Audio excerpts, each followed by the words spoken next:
What's up, everybody? We are live. I have a special guest here today. He goes by Veve Vibes, but his name is James. James and I met like really just a couple weeks ago, maybe even a month ago. We realized that we do similar things. He loves streaming market analysis, so he uses like Ecomi Wiki and other resources and pulls up charts and goes over the trading data, the volume, and all of that. And he does weekly live streams on everything, and on he does like his own price predictions and all that fun stuff. So yeah, meet Veve Vibes or James. Did you want to say anything, James?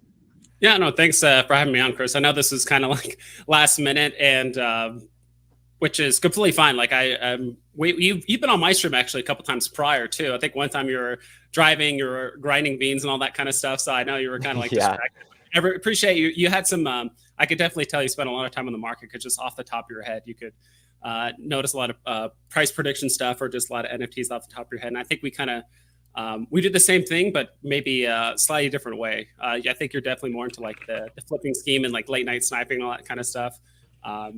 I do something slightly different. I'm not even sure what I like. I know what I'm doing in a sense, but it seems to change, and like the market just ebbs and flows so much when it seems like the attention and focus on just even certain IPs has changed a lot. Even just the gold moments themselves have like switched positions and changed things up a lot. So yeah, I appreciate it. I've actually been on YouTube for probably a little over, I'd say like 2 months now, maybe like 2.5 months. Been on Veve for about 4 months. I don't want to get into like the long story as to like why I got started because I know we're not here for that. But I know we want to talk about the golden moments that are going to be here pretty much any day now. So, or like in a, what was it, 3 hours from now, 4 hours from now? Yeah. This is James's YouTube channel, by the way. Which, by the way, 2 or 3 months having 1.77K subs, you're killing it, man. You're doing great. Yeah, I appreciate it. And it took me a while to kind of find your channel, but I was like, gosh, there's not a lot of people like really kind of like digging through the dirt of like the market and trying to find out things that you can buy that are inexpensive, right? Like as much as, you know, the clickbait of like, oh, Todd and this golden moment and Walt and Secret Rare Spider-Man. But like, you know, as we get new people on the platform, not everyone can just throw tens of thousands of gems, you know, onto the app. And especially with any day now, the queue system could hit. And so everyone's going to have to learn to play the secondary market at some point. So better now than when the queue system drops and the secondary market gets too crazy. Yeah, and I think part of what we do a lot is not everybody can afford just to buy and hold. You know, like that's not realistic for the average person because especially coming in now into Veve, like, you know, trying to be able to like everybody can say, oh, these golden moments are amazing. You know, you should buy and hold them. Okay, well, the lowest price one is like probably 1.3 right now, you know, and like that alone is out of most people's price range that are just coming into the app because it's like I just got here. I don't know if I want to spend $1,300 on this, but being able to learn charts and market activity and true volume and trading your way up, then maybe you can trade up to your first golden moment and then still have the gems that you started with, which is what I did. You know, I didn't come into this with a lot of money at all. And I'm assuming that's what you did, or that's what you're doing. And you did come a little bit later. When did you start on Veve? I started like a day before the first golden moments actually dropped. Like my friend told me about it. So I joined in and I actually won an Elsa on drop. So I put like 100 gems in the app and I won an Elsa. And I had no idea. People, my brother, my friend were telling me for a while. They're like, you got to try Veve. It's super hard to get these drops. I'm like, all right, first drop, I get an Elsa. I'm like, it can't be that hard. Like, whatever. And then after I got Elsa, you know, a couple days later, I didn't get any more drops. I was like, you know what? Like, and at the time, like, I just didn't have a ton of money to put on the app. And I know Walt was going to be like a huge deal. And so I was just like, whatever. I sold my Elsa so I'd had enough gems for Walt, which is, in hindsight, a terrible idea. Like, you should not typically be doing that. But I know this is kind of an exception. I ended up actually getting Walt on drop. And I held that for about a month. And I've had a lot of experience trading with doing like Team Fortress 2, like virtual hat trading and stuff like that. Like that's kind of like almost an NFT space on its own. Like there's different rarities and different hats for different classes. And it's, you know, people do pay tens of thousands of dollars like for those hats, depending on certain stuff. And so I was like, you know what? I have a lot of experience doing that. And I made quite a bit of money doing that prior. And I play other games that kind of emulate very similar like market evaluation stuff. Like I know I'm going to kick myself for this, but like I'm going to sell Walt now just so I can at least play the market and understand it, because actually putting money into it and actually investing in it is way different than just staring at charts and you don't actually have money invested, right? So I sold it for about 9.5K, like a long time ago. Like now, I don't regret selling Walt. The only thing I do regret is like probably not grabbing some like a Todd or a couple golden moments like immediately at after the time. Yeah. Because I was just throwing gems at everything. I was like, all right, I got 9,000 gems. Like I'm gonna buy this serial killer thing. I'm gonna buy this crypt can. I'm gonna buy this poster. I'm gonna buy this, and I was just buying anything, just kind of spreading my gems to as many different IPs as I could, try to flip it. And some would just happen to be easier than others. And even now, times have changed quite a bit since 3 months ago to now. Yeah. Yeah, what you said is a great point. It's like, a lot of people I feel like would shame you for like selling your Walt a little early, but it's like there was other better ROIs out there. I mean, like Todd would be obviously like the biggest example. Like Todd was probably less than $800 when Walt was 9K. Jim Lee Joker. I remember Jim Lee during the Gem Squeeze leading up to Disney was down to like 225. I know this because I've been swing trading Jim Lee's for so long. And so I would buy them for like 200 and sell them for 300. And then they started stabling out. And then I would buy them for 300, sell them for 400. And then one day Jim Lee went up and he never came back down. And Jim Lee's again around the time of that drop. If you'd have sold Walt for Jim Lee, there's no way Jim Lee was over 500. I would have to guess that at the time Walt was 9K, Jim Lee would probably be around 400. And now I sold one during the bull run for 2K, but now he dropped down back to 1K. But either way, that's still at 400. That's a better, well, I guess Walt would be a slightly better rate of return, but you get my point. It would still be similar. What's Walt right now? Like 40K? Yeah, he's at, I think he's at like 42 right now. I was just looking at Jim Lee as you were talking. I think he was probably hovering around like 250 to like 350 or something like that. Like during yeah. So if he's at 250, then the rate of return would still be similar to Walt. And Walt's also an 8.5%, whereas Jim Lee is a 2.5%. And 8.5% is a lot bigger numbers when you're dealing with $40,000 opposed to like a couple hundred. Yeah, and I think the and like you mentioned earlier, like not everyone has the amount of gems to throw into the app to do it, right? It's usually, the people that can throw, hundreds, if not thousands of fiat into the app every month if they want to, that are like, oh, I'm just going to buy this and just hold it because if there's another big drop or if there's another opportunity, I can just throw more money into it or buy the Gems Off app or whatever it is. But not everyone has that opportunity, right? All they have is the gems in the app to play with. And even if they do have some money to throw, maybe it's only a couple hundred gems a month. It's not enough to secure a grail, every few weeks or whatever they want to. So I do think playing the secondary market, learning to flip, and it seems like right now it's kind of gone to the not to an extreme, but like you said, like you're probably used to flipping DC stuff because that 2.5% fee. All you need for that 100 gem NFTs, you realistically all you need for it to do is go up to 105, and now you've made profit. Like obviously, you want to try and maximize that profit as much as you can, but I think that's why sometimes Superman and some of the other NFTs that especially DC are just struggling to go up right now because there's just Marvel and DC drops just pounding them. Like I think as long as there's just Marvel and DC drops, or sorry, Marvel and Disney drops, DC is just going to have a hard time recovering just because right now that's just kind of the hot thing right now. Our last DC drop was what, like the Battle Statue? I think that was our last like DC drop. Yeah, I think so too, and that has absolutely suffered. Yeah, it was actually it was the Cover Girls, but even then, that's just kind of a reprint, or the Cover Girls, ones, but then Battle Statue wasn't too great, and I think right now people are kind of realizing a lot of people are consolidating their vaults into just golden moments right now, or at least like Disney related stuff because lenticular cards have already recovered pretty well. Another thing about golden moments besides the I don't want to say hype because like they actually do have, I do see the value in them, but those 8.5% fees, like it's not a flipper's game. So a lot of times when somebody is buying a golden moment, they're not planning on buying it just to hold it for, a couple days until it goes up. I mean, I even saw somebody floor an Iron Man when Iron Man was 3K at like 2.4K.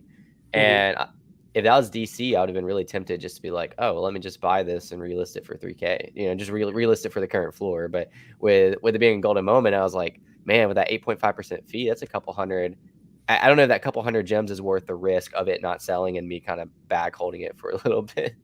You know.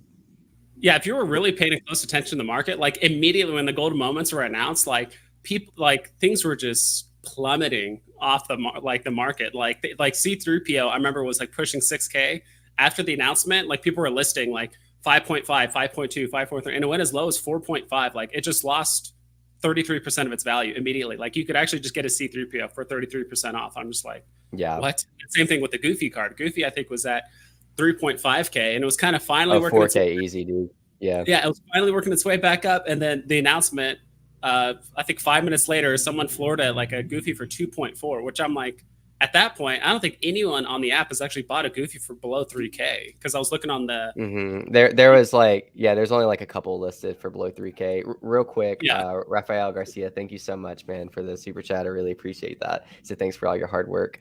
Yeah, I watch Goofy a lot because I'm a Goofy holder, and I was gonna double down on Goofy, but it would basically liquidate me right now because like I bought the dip too hard, man. I'll just be straight up. Like I did really good at selling the top, like on a lot of collectibles during the bull run, but then it started dipping a lot, and I was like, oh well, now I'm just going to reinvest them, and I did, and then it dipped more, and then I bought more, and then dipped more, and I bought more, and I've been doing that so much, but it kept on dipping, so now I'm kind of like, well, man, now I'm over leveraged on buying.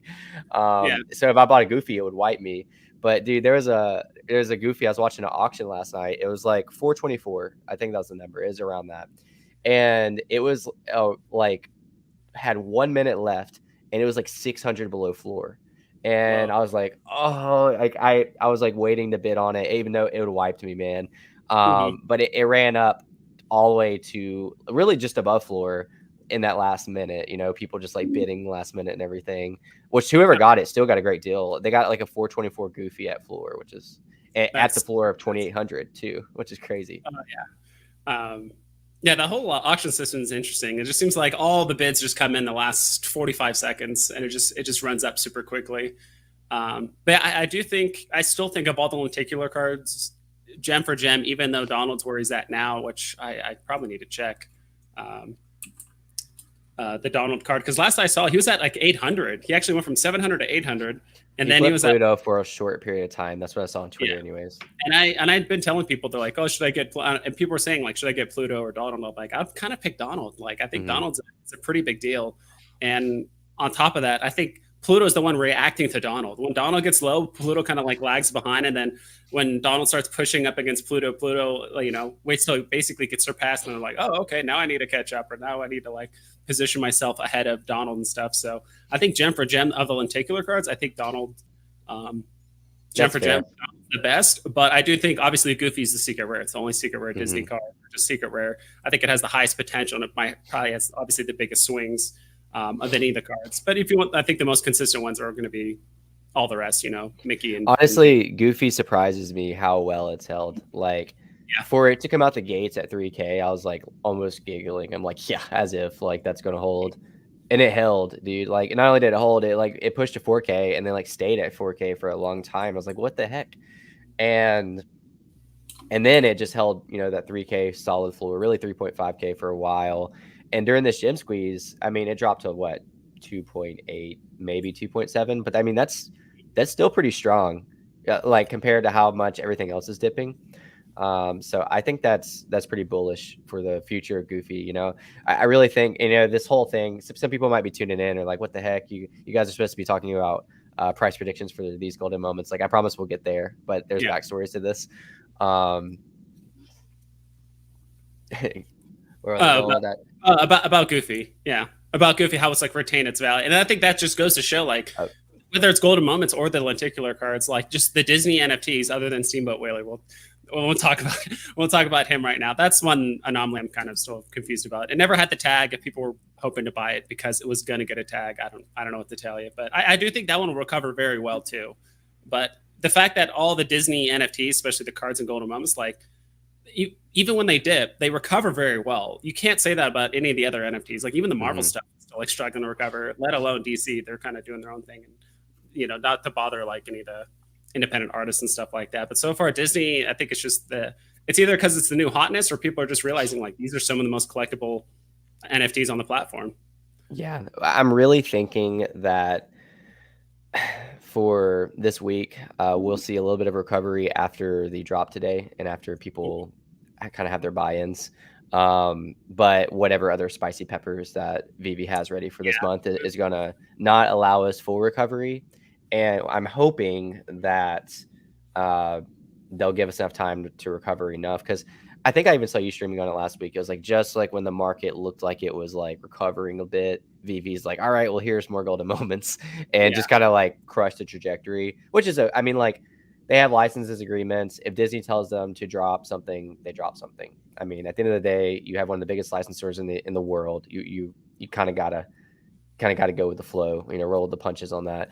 And they've always said, they've never lied. They've always, as far as this goes, like they've always been straight up with, we are a collectible company. We're going to continue to do drops weekly. They did say in the last AMA that I don't think they'd ever get to the point where they did it every day. But for us to say they need to pause drops for 2 weeks so it can recover, I feel is a little unfair, because they've never said they were going to do that. And they don't really owe us that either. But just as somebody who is a collector and a flipper, and again, like, there's part of me that's like, please, I do want some breathing room after all this. And I'm kind of hoping that part of the spice doesn't even have to do with the Veve side. I hope it's like a new exchange listing, because that would be huge news for Omi, which I know not everybody has Omi, but like at least it wouldn't like dent the Veve market even more, but I don't know. I'm actually kind of thinking it's probably both going to be for Veve. Yeah, I could have sworn I saw when I was in Randy Chavez's stream the other night that one of the Discord developer, or one of the Discord devs, not devs, what do you call them? Discord mods, yeah, was in Randy's stream, and they said, like, don't overthink the pepper thing. I think it just means there's more drops to come, not so much like this. There's the later drops are going to necessarily be spicier. I'm not 100% sure on that, so like don't take that for. Yeah, somebody in my Discord said the same thing, because I originally thought that it was like the spice level. So like these golden moments are like 2 out of 4 peppers, and then the last one's going to be 4 out of 4 peppers, But I think that too. I think it's like, I think Veve tweeted 4 peppers, so we've already gotten 2 now. So there's just 2 more to come, which could very easily just be like off the wall IPs that are great, but hopefully won't shake the market. Like Jurassic Park would be a cool one. There's a new movie coming out. Buzz Light, I don't remember his new movie, but Buzz Lightyear, he has his own independent movie coming out, I think in June. So Buzz would be a cool drop. There's a ton of possibilities. Yeah, well, the ones they've like barely touched on is both Star Wars and X-Men. Like X-Men, there's just Storm, and Star Wars, there's only R2-D2 and C-3PO. They're both golden moments, so it'd be nice to actually get some non-golden moment. What do they call them? Premium 3D collectible format. Boba Fett would make sense. I feel like Vader again. Like nice. Oh, is that a Star Wars mug? Yeah, it is. It's just my roommate's. The one I usually have. I couldn't find it before this. Is that coffee or energy drink? It's coffee. Okay. So for those watching the stream, my day job is a coffee shop, and one of the times when me and Vivad's first met, he told me he was more of an energy drink person, so we had a little debate over that. Yeah, it's. I really need to pick me up. Then I'll snort some energy drink if I really need. That's how I manage my streams. But I love it, man. Well, let's get into the meat of the stream, and let's talk about today's drop. Let me pull it up. Dude, by the way, chat's probably gonna laugh at me. I've been really busy this week, and it's been hard for me to keep up quite as much as I usually do. And I was so excited because like I thought that the golden moment drop was going to be at the time of the usual drops. I forgot there was a comic drop today. So I'm like reset my router. I took off my phone case. I planned I had a meeting this morning that I planned extra early so I could get done with that meeting in plenty of time to prepare. And I'm like sitting there waiting, and I'm like, 4 hours? What? I was like, this got to be a glitch. Come on now. Like, no. And then I was like, oh, I forgot about this Fantastic Four romantic whatever comic. And I don't know, it kind of crushed my morning a little bit. Yeah, they do that. I don't know why sometimes Veve does that. Well, they'll announce something for the future, and then like the next day they'll announce something that's even sooner than what that. Like they did that with us with the until they had to swap it around with the Marvel Mighties and the Spider-Man and like the lenticular card thing. They did it with the comic and this golden moment thing too as well. So that's kind of interesting. So I'll kind of give my 2 cents real quick. Sure. Usually, and again, this is from me being a little bit extra lazy lately. I usually like get on my notes and write down like the edition sizes and like what they are, and then compare them to their like previous counterparts to like try to make price predictions.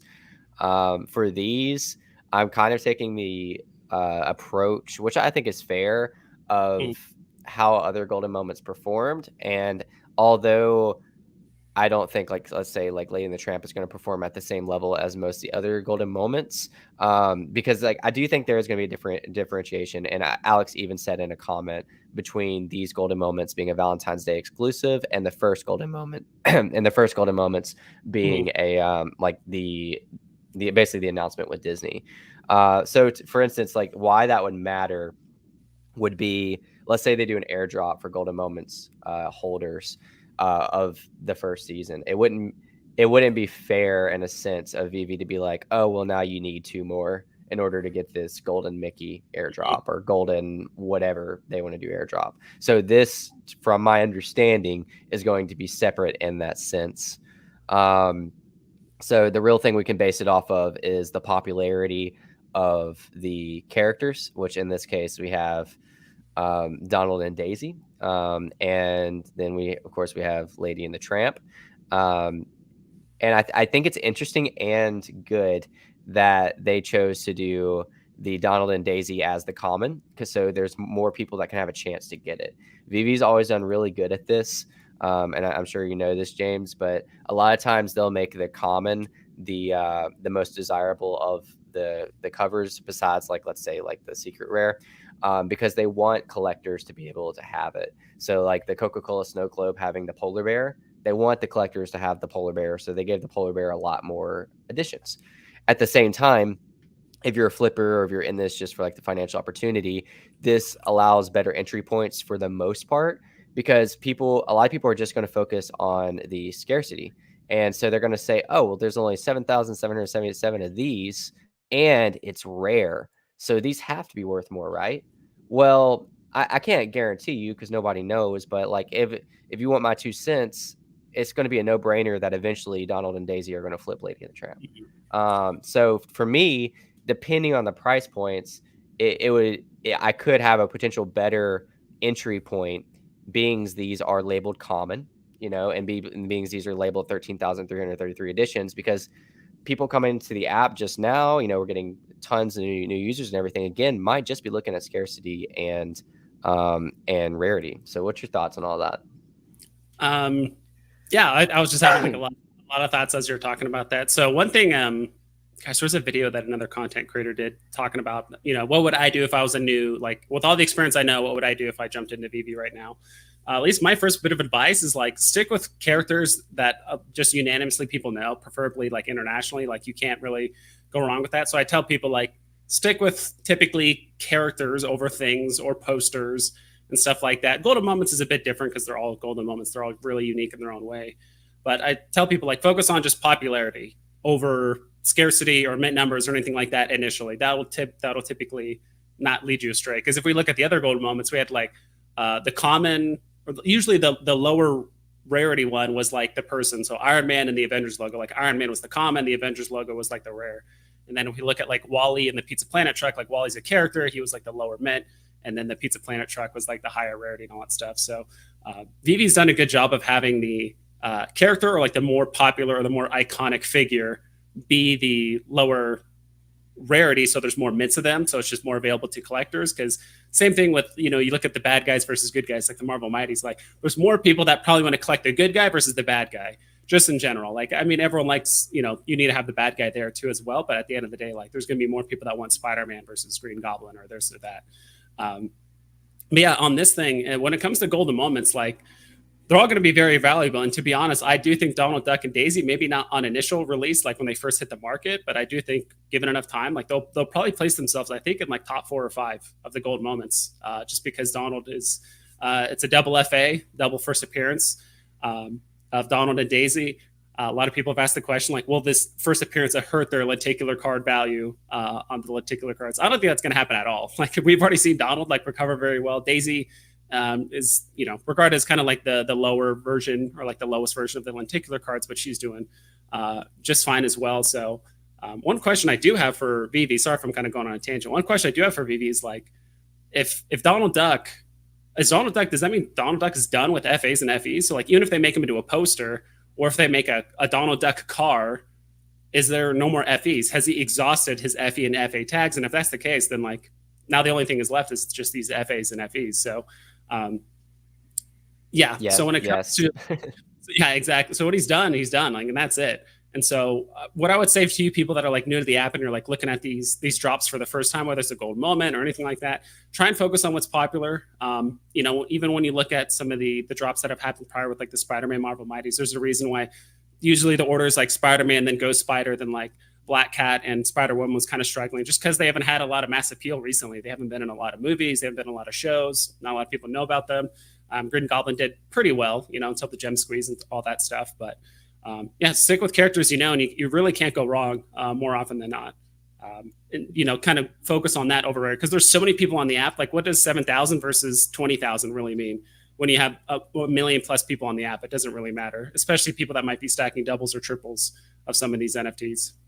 Oh, at minimum, man. I don't know if you saw last night, but there was kind of some shady. I'm not gonna say all of it was shady, but there were some like Murmur listed for like a couple thousand gems, you know. And that's in case you're watching this, you don't know what's going on. Is you can only load like 500 gems into Veve. Is it 500 like at a time? I don't know because I'm not a baller like that. 500.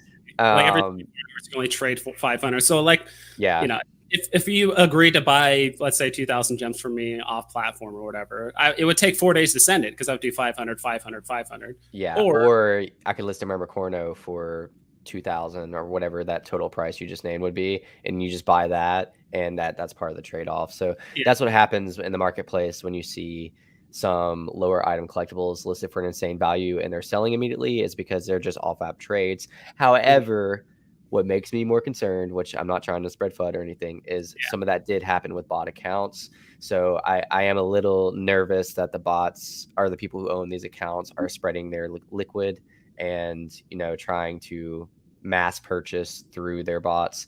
But hopefully, because they did it all beforehand, maybe Veve can take care of it before it even happens today. But, you know, only time will tell on that.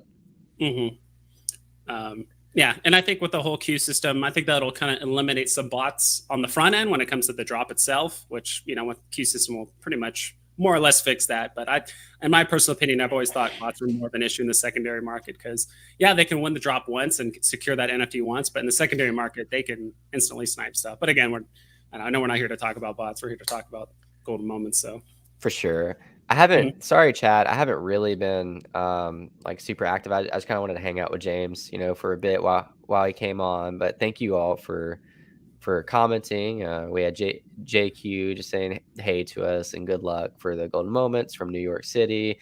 Daniel has been in here since the beginning. Just said that he's not feeling well on Valentine's Day. So he's gonna go chill with his wife. That's amazing, Daniel. Definitely go do that. I've actually had the flu. I'm pretty sure I tested negative for COVID and I had all the symptoms of the flu, but I never did go to the doctor. But I'm pretty sure I had the flu the last 3 or 4 days. I've had like nonstop fever, but I've started feeling better yesterday and today. So I hope you feel better. Pavel has been in here. Victor was the first comment. Thank all you guys for joining. Pixel Trader just said, love the collab and the chat. And George earlier made a comment about my mustache. Yeah, it had to go. I'll talk about that later. But Hog said he won a comic drop today. He said he's like, he feels like he's used up all his luck, so he won't get a golden moment. I don't. Yeah, I saw that a couple times on Twitter. Yeah, I've seen people say that too. Like, I almost feel like I shouldn't go for this drop because I don't want to use up my luck or whatever it is. So somebody asked for the buy now button, so yeah, I can show it. It's gonna be where's it at? It's going to be in between the arrow and the, no, you can't really see it. So there's a there's a slot right here and this bigger slot right here. The little black line in between the two slots is where the buy now is going to pop up, and you're actually going to click that as fast as you can. A lot of times it's easy to fat finger it and accidentally hit that drop down arrow and make it bigger. You don't want to do that. You want to try to hit in between there, and you don't want to hit the notify me. I want to rewind really quick. Give my opinion on the FA and FE real quick. Pixel Sure. said, I think owning both FA and FE items become a thing, extra flex and challenge. Yeah, that's a really good point. I'm honestly not big on tags. Like, I'm gonna be real. Like, I'm big on like the first time that this appeared, like regardless of what Veve calls it. And yes, first appearances have a bigger appeal to me. But when it gets into things like this, like Donald Lenticular card versus Donald Golden Moment, like if Veve calls the Golden Moment at first appearance, then I'll respect it, and I think it will hold value because Veve calls it that. To me, it's still like, well, when was Donald first seen on the blockchain? And it was in lenticular card format. Now, sure, I won't call that a first appearance because Veve is not calling it a first appearance, but I will say I saw somebody say FB the other day, first time on blockchain, or FBA, whatever it was called. First, something like that. But I mean, that honestly, that is like, again, I'm probably the minority in that, but that's more important to me. Is and where I guess where it can get tricky is like, well, what about those comics who just kind of show a character? You know, like the comics that are like there was one of the Uncanny X-Men's, I think. I don't know, no, not Uncanny. That would have been real stupid if I would have finished that statement. One of the comics that we already had like a little sliver of Black Panther in it. And somebody was like, well, what if this is the first Black Panther? You know, I'm not talking about that. But I'm talking about like, if this is the first like dedicated collectible or comic towards this character on the blockchain, in my heart, that will always be the first. Give it FA, give it FE, give it whatever you want. I don't care. But yeah, I mean, that's kind of my 2 cents. Now, I'm not saying that's how it's going to hold in the market. I think the market overall is pretty emotional, and it's pretty in unison. So if the market as a whole agrees that FA is more important than FE, then FA will be more important than FE. Strong in the market, and I think yeah, and I agree. And I've told people this, and something it took me a little while to realize is like, it's not up to me. It's actually what the community thinks. And I think we kind of saw that with the FA, FE thing. So maybe in Veve's mind right now, they're like, well, FE tag won't matter. But it's like the community's mind, it made a huge difference. Short term, I think the whole FA, FE thing will be pretty short lived once people realize like FE is just the new FA for items and cars and all that stuff. And if anything, it might make them a little bit more exclusive because now there's not another tag to kind of associate it with. Now those kind of things are going to be confused where it's like, well, we have a Donald Duck FA, but he wasn't FA, but now this thing. But with a car, you can't get that mixed up. There's just the FE and that's it. If they do another DeLorean, it gets no tag. As far as I know how it works. Like if there's another DeLorean, it's going to get no tag. Another Marty skateboard or whatever it is. And with the whole, I mean, I even made a 16-minute, I made like a 16-minute video last week, kind of calling out Veve. Like, I think they need to, I think the whole FA, FE tag thing was kind of a mistake. I think initially part of it was like, they probably shouldn't have done it. They should have just left the tags as they were, just accepted that like, hey, we made a mistake. You guys initially invested in these NFTs as they were, FA tag, because some of these NFTs had these tags for 9, 10, 11 months. Like I know the DeLorean's been out for a while, and that had the FA tag for like a very long time. And so sometimes these tags, it's not up to Veve to give it value. It's up to like the community's perception to give it value, right? As we saw immediately, like it was already down because of the gem squeeze, then it went down even lower because the FE changed. And I think this will all blow over in due time, but I was kind of just more upset with Veve because when they initially released the article, they didn't have all the golden moments on there. That was something I put in my video, which is like, when I initially recorded the video, it didn't even show Mickey's hat or skateboard or Pizza Planet truck. And I actually ended up buying a Mickey's hat shortly after, not because it wasn't on the list. I mean, that was a small point of the determining factor of like me picking Mickey's hat.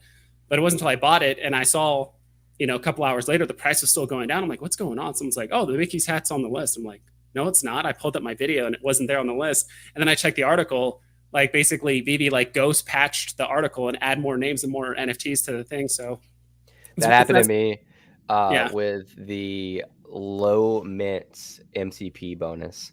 So the first time, and real quick, we got Bash. Let's go. Love both of you. Thank you so much, Bash. And Pavel. But with a low mint bonus, the first time they posted the article, it was the sub 300 mint would get you an MCP bonus. And I don't remember if I actually bought that, or I think I just more so got excited because I was like, yes, I have a collectible that's like 280, and it fell into this low mint bonus. And I know you don't really care about these, but it's the point that I'm trying to get at. And literally a day later, I'm like on live going to like talk about it, and it says the top 5%. I was like, what? And so it got ghost patched from the sub 300 to now top 5% mint, which is it's a pretty big difference, because if you have an 888 edition collectible, the top 5% of that is like, ridiculously small. But on the flip side of the coin, if you have a 60,000 mint collectible, then the 5% is obviously going to be higher than like 300. But yeah, and it ended up making my particular collectible not get the mint bonus. I was like, dang it. And I think that's the point I was kind of getting. It's like I think it's more like they made the changes.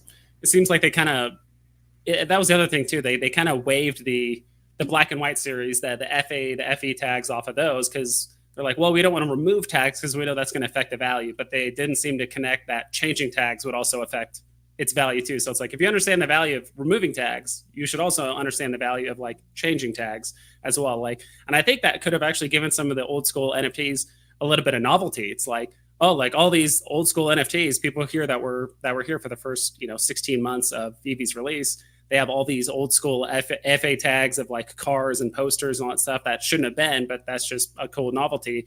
Now going on from, I think we're on season 4, or I'm still trying to figure out like how Veve even does their seasons. Season 4, they might start a new season, just say, hey, season 5. Is it 6-month interval? I really don't know either. I'm not sure how often they do it, but they could have just said like, hey, we're starting a new season now. From now on, going forward, this is how the tags are going to play out. Because we know this is what you guys invested in. You guys have spent. Well, and that's what they did with the season 1 black and white Batman. So why not just expand that to the rest? I'm not sure, and it's one of those things like I like to talk about, because like it is. I feel bad in a sense. Not in a sense. I feel bad because like I went through the list and I was like, I don't own most of that. I'm not worried about it. But like if I did own it and it did affect the value, I'd be pissed. Like if they would have taken I only have one Todd, but if they would have taken Todd's FA away and made him an FE with the rest of the season 1 Batman, I would have been really upset. Like, I mean, it would have affected the value of it in the market. An FA or something too, right? Like all of a sudden it's, even in your mind, a lot of the old school people know like Todd's the FA, all that stuff. But if they just said like, oh yeah, well, he also gets an FA or something weird like that, if they would have changed tags either for or around the same series stuff, that would have been kind of upsetting, which is why I'm kind of like waiting for that. Like, even if they do the new MCP announcement, like I'm still going to wait, because the MCP has actually changed quite a few times since like their first iteration. So it's like, I do believe in the MCP. Like I will invest some gems into it, but I'm going to wait for them to like finalize it before I start throwing gems in it, because before it was all about collecting the sets and the comics, and then that would give you a bonus. But then they changed it like, well, now you're not going to get a bonus for collecting the set. Now if you get a secret rare, you get 6 points, which is cool. But now technically the best thing gem for gem is to just stack rares of different kinds. And they might change it next time, where they might say, hey, commons are now worth a gem up to 5 gem, or up to 5, and now the new best thing is to collect 5 commons instead of stacking uncommons and then getting rares. There's ways people can crunch the numbers on it. So that's why I'm like waiting until it's like finally done, because Veve's done a lot of stuff to change it. And then they also like do like you said, a shadow patch or a correction without telling anybody like, hey, we made a mistake or we forgot to add this. They just do it and not tell anybody. Yeah, that's super fair. And we've had conversations about this, but like I don't like, I do go out of my way for MCP points, but like I'm also not like basing a large portion of my investment around it. I've talked about it before, but if I hit the rarest, if I'd have hit Spider-Man 2099 on the drop, or if I just like whatever reason, like just really wanted that collectible regardless of MCP, I would have probably completed the set because like that would be a great set for MCP booster. But would I have bought like $29.99 in Spider-Man just for the MCP points to complete the set? No. But there's also extra, like I made a video on like Veve incentivizing holders, like how genius it is. And because you have to think like completing these sets, it makes you susceptible to more MCP points, which could lead to you hitting more drops in the future on the new raffle system, and which could lead to you getting like points and be able to do things with those points. But on top of that, they could choose to do airdrops at any point. You know, like no matter what collectible it is, you can own the Coca-Cola set, and who knows, we could wake up next week and be like, everyone who owns a set gets a free limited edition Coca-Cola physical shipped to their house. I'm not saying that's like that option is there for golden moments. You really could get a, who knows, golden Mickey, golden whatever, Steamboat Willie. You could get these airdrops. So like to me, there's extra incentives besides just master collector points for holding these sets, because anything could just massively increase the value of these. So it is hard for me. I joked around on one of your last live streams, but like it's hard for me to break sets, not just because of MCP, but because of that potential. But also, if I see like a really good opportunity, I'd still be tempted. Like I'm not so hard headed on it that I'm not going to break my set, definitively at the end of the day. Like if I have to, I have to. But Veve's incentivizing me to hold. So I would love to see them do some like physical thing where they give you, even if it's something simple, like if you own the Star Wars set, which is just R2D2 and C3PO, you don't have to own the whole golden moments. I don't think they expect a ton of people to own Walt to do the whole set. But if they did that and they just sent you a cool little physical collectible with a little Veve logo on the side, it gives you like a Star Wars little, it doesn't have to be a statue or anything big. It just be like a pin or something like just something very simple. Like occasionally they just send those out to people that just hold sets that are either single sets or 2 or 3 or 10 NFT sets. I think occasionally doing that with like, because that makes it a collectible in and of itself. Now it's a physical collectible. And there's only 1,000 of them. Now you can sell those on eBay or anywhere. It's like, hey, I got this cool little collectible that you could only have of the set. So I think they're going to do that with Dero. I'm pretty sure I heard that the red collectible, the red collectible. I really don't know a lot about Dero. We need like John or somebody up here to talk about it. But I did hear that. I don't know if you own the entire specimen set or if you own Dero. Please don't take that, as for sure. Okay, like some like crypto like thing or like some other NFT project. I'm like, I haven't heard of it, but yeah, the Dero, yeah, I've heard. Yeah, the little red creepy thing. Exactly. I heard that they're going to do physical collectibles for airdrops for that. Oh, that's sick. The independent artists they're getting pretty creative with ways they want to integrate the community and doing things like off Veve, off platform. I heard they're doing something with like the Omikongs, right? With all the people that own that. Yeah, that's Omikongs, yeah. Like all that stuff. Super interesting. Dude, let me tell you something really cool, and everybody that's here. Here's a cool part of information you get for being part of this live stream that I'm not going to talk about in a video just because there's no point of it. Guess who I got a message back from the other day? Who? Frank, I almost said it, Fred Durst. He actually messaged me back. He is, for those that don't know, he is the lead singer of Limp Bizkit, and he was into Veve, or he is into Veve. The whole reason I'm saying this is I asked him to come on my channel and talk about his experience with Veve, and I don't want to disclose too much about that, but he was telling me that he got into Veve because he has been collecting Ron English since the 90s. And I thought that was so cool.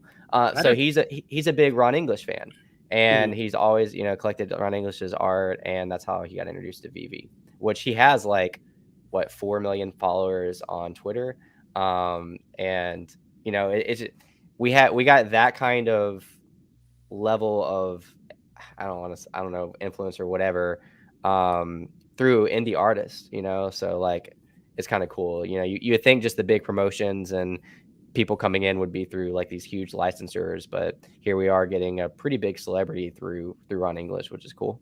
Yeah, I mean, a lot of the independent artists do come out of like the LA area. It seems like definitely like through Decon and stuff. Like there's a lot of independent artists that came out of that LA area, and LA is also a big place for celebrities, athletes, pop stars, like all like a lot of big profile people like live out in like the greater LA area. So they're that's what they do. They go out and they they do fun things, see art galleries and all that kind of stuff. And I'm sure they probably just learn about the local culture and artists and all that stuff. So like you said, like some of these guys have been around for a long time. Early '90s, like I was a wee lad, back then, but he's been collecting since I've been alive. So, which kind of, I'm kind of disappointed at the lack of knowledge that I have towards some of our decon artists. Unfortunately, I wasn't able to go to decon. If I was, I think I would be totally obsessive and spend way too much money on decon stuff. But I kind of just know like surface level on some of it. But I've always been a fan. I own a local business. I roast coffee. I compete with Starbucks and with the other big coffee shops around my area. So like I've always been a fan of like the little guys as well, supporting like the smaller artists but like supporting the smaller artists as well as like the obvious like big hitters like Disney and Marvel and DC and stuff. That's always been important to me, to have a little bit. So and I think the independent artists, it's hard because it's like right now, Veve's so early. It is an opportunity for people to quite literally change their lives, like financially for collectors and all that kind of stuff. So I think the independent artists are a very good point for a stepping stone to kind of flip your way into whatever you're looking to get. But also when you do have an app, I assume too, like if you own all the things you want, you have all the Disney, the DC, the Marvel that you want, and you're like, I kind of like some of this independent artist stuff. I'm going to grab, a couple half dozen of these and just grab them and hold them. I think that's what a lot of people I see that have little friends, the Omikongs. They have already done really well for themselves in Veve. And so like a lot of their purchases, they do like, obviously at the end of the day, like part of your purchases are still in hopes that this collectible goes up. But it looks like a lot of the community is just like, I really like this artist. I see where it's going. The community is strong. It looks like there's going to be off-app utility for this, but I don't have a little friends. I would like to get one, but that whole community is building right there because people have already been successful. So now they're going back to support a artist that they like, and man, that's the way to do it. I love that. Shout out to Rick Blockchain on Twitter and to Prop. Both of them I know are big into Omikongs, and both of them have done really well. Me and Prop used to be in Twitter Spaces like 5 hours a day, months ago, but before it was cool, like before like everybody did it. Like we were happy if 50 people joined. I remember screenshotting, being like, dude, there's 50 people in here listening to this Twitter Space, months and months back, around the time, even before that, Khaki was throwing spaces. But Prop's always been a good trader, and so now he's like giving, I'm not saying his sole purpose is buying these to give back, but they're still, it's pretty cool to think about. It became a little too mainstream. It wasn't indie anymore, and you're just like, I got to get out. Like this is it's exhausting, dude. Like Twitter Spaces, it takes a lot out of you. Like they're fantastic. They're so good for learning and soaking in information. But especially if like you're like one of the ones that kind of like people want to be there, like when you're going to host a space, when you're going to co-host or whatever, it gets exhausting. Like I eventually just it was taking away too much from my days. Now I just kind of lurk every once in a while. Nice. Oh, we got Kobe Collects here. Yeah, Kobe. Let's go, Chris. Happy Monday, dude. Kobe, thank you so much. I listened to your live stream for probably like 3 hours the other day, like pretty much until I was asleep. I wanted to finish it, but it was like 12:30 where I was at, and I was like, I'm so tired, dude. I was recovering from the flu. So I was like, I got to go to bed. But Kobe, I'd also, if you could DM me on Twitter, I want to join your Discord. But when I click the link through your YouTube videos, it just sends me to like a Safari option. I don't know if that makes sense. Like it doesn't send me directly to the Discord. It sends me to like a Google option to join from there. But if there's any way I can get an invite that just kind of pops up Discord for me. That'd be cool. And one of these days, I'm actually going to get on Kobe Collects custom or the community blind box things. You have to get on one. I've been meaning to, but like every time I try to get on one, he's already starting, and I'm just like, oh, it's too late. But I think some of them he will let you join in, even if he's already started, which is cool. Yeah. So that was I've been in them before, but that was the longest I've ever been in. Quick shout out, and we're gonna move on. But yeah. So Kobe takes up like gems or USD or whatever you want to put NFTs. To put into these blind box formats, and he does drawings in a very unique and cool way with like Pokemon cards. I think it'd be called pools, to where he pulls your number, which is, you know, whatever you signed up for, and then he pulls what you get.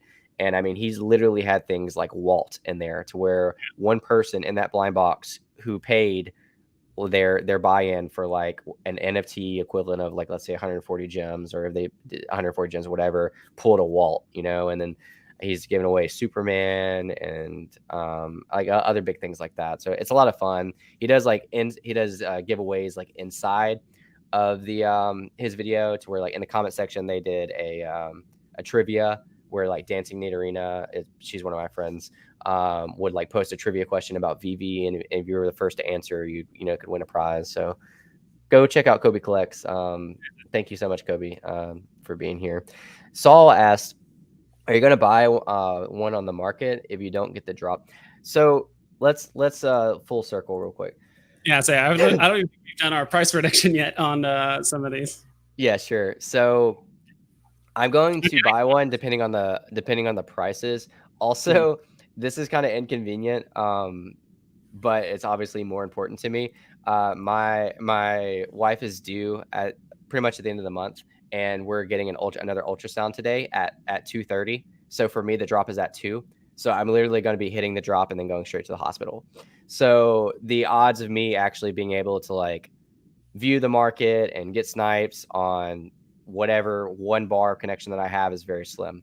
So me saying that I'm probably not going to go for it is because of my extremely different circumstances than you watching this.